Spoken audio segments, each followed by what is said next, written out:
সম্প্রতি সুপ্রিম কোর্টে 25,753 জনের চাকরি গিয়েছে। তাদের সংসার চলবে কিভাবে, ইএমআই দেবেন কিভাবে, সন্তানের পড়াশোনাও চলবে কিভাবে, যা নিয়ে দেখা দিয়েছে তীব্র সংকট। এরই মধ্যে প্রাথমিক শিক্ষক নিয়োগ নিয়ে আইনজীবী মহলে গুঞ্জন শুরু হয়েছে। এরপর কি প্রাথমিকের পালা?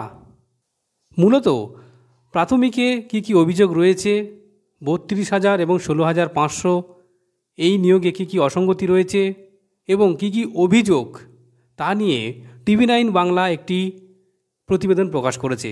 তাতে কি বলা হয়েছে চলুন বন্ধুরা দেখে নেওয়া যাক।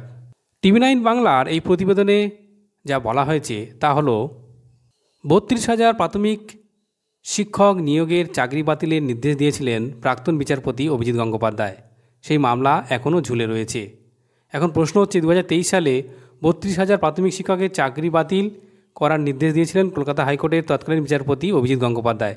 পরে কলকাতা হাইকোর্টের বিচারপতি সুব্রত তালুকদার এবং বিচারপতি সুপ্রতিম ভট্টাচার্যের ডিভিশন বেঞ্চ সেই নির্দেশ বদল করে। নির্দেশ ছিল আপাতত কাজ করতে পারবে ওই শিক্ষকরা, পরে নতুন করে নিয়োগ প্রক্রিয়ায় অংশ নিতে হবে 32,000 শিক্ষককে। সেখানে ব্যর্থ হলে চাকরি চলে যাবে। এখন গুরুত্বপূর্ণ প্রশ্ন হলো আদতে কতগুলো চাকরি প্রশ্নের মুখে, কি বলছেন আইনজীবীরা? আপনারা দেখেছেন যে 25,753 জনের চাকরি বাতিল হয়েছে। এছাড়া 32,000 চাকরির ক্ষেত্রে দুর্নীতি হয়েছে বলে অভিযোগ উঠেছিল, সেই কারণে ওই সংখ্যক চাকরি বাতিল হয়েছিল প্রাথমিকভাবে। আইনজীবী ফিরদৌস শামীম জানিয়েছেন প্রাথমিকের দুটি নিয়োগ প্রক্রিয়া নিয়ে বিস্তর অভিযোগ রয়েছে। 2016 এবং 2020 নিয়োগ প্রক্রিয়া, প্রথমটিতে নিয়োগ করা হয়েছিল 42,949 জনকে, দ্বিতীয়টিতে নিয়োগ পান 16,500 জন। যদি এসএসসির মতো অনুরূপ রায় দেয় আদালত, তাহলে এই দুই প্যানেল নিয়ে আশঙ্কা থাকবে। 26,000 এবং 32,000 এই দুই মামলা কি একই রকম?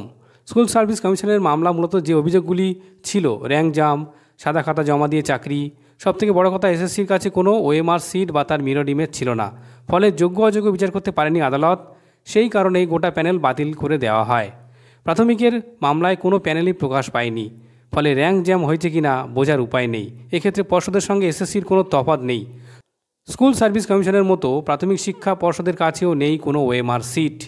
আইনজীবী ফিরদৌস শামীম জানাচ্ছেন প্রাথমিকের দুটি নিয়োগ প্রক্রিয়াতেই কোনো প্যানেল প্রকাশ হয়নি, এমনকি আদালতের নির্দেশ দেওয়ার পরেও প্যানেল প্রকাশ করা যায়নি, নম্বরের ব্রেকেজ জানা যায়নি। তাই এক্ষেত্রে নিয়োগ প্রক্রিয়া নিয়ে প্রশ্ন উঠছে। যেটি খুব গুরুত্বপূর্ণ, প্রাথমিক নিয়োগ নিয়ে যে মূল অভিযোগগুলি রয়েছে সেগুলো কি? 2016 এবং 2020 দুই নিয়োগ প্রক্রিয়াতে কোনো প্যানেল প্রকাশিত হয়নি, অথচ নিয়োগ হয়েছে। চাকরি প্রার্থীরা নম্বরের ব্রেকআপ জানতে পারেনি। পর্ষদের বক্তব্য তাদের নিয়মে নাকি নম্বরের ব্রেকআপ প্রকাশ করার কথা নেই।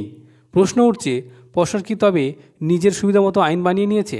দ্বিতীয়ত, পর্ষদের হাতে কোনো ওএমআর সিট নেই, স্ক্যান কপিও নেই। 2020 সালে হাইকোর্টের ডিভিশন বেঞ্চে দাঁড়িয়ে প্রাথমিক শিক্ষা পর্ষদ বলেছিল সাইবার হ্যাকিং হয়েছে, অভিযোগ দায়েরও করা হয়েছিল, কিন্তু সেই অভিযোগের ভিত্তিতে কোনো ব্যবস্থা নেওয়া হয়েছে কিনা তা রাজ্য জানায়নি বলে দাবি আইনজীবী ফিরদৌস শামীমের। প্রশ্ন উঠছে এফআইআরের নম্বর কত, কোন থানায় এফআইআর হয়েছে?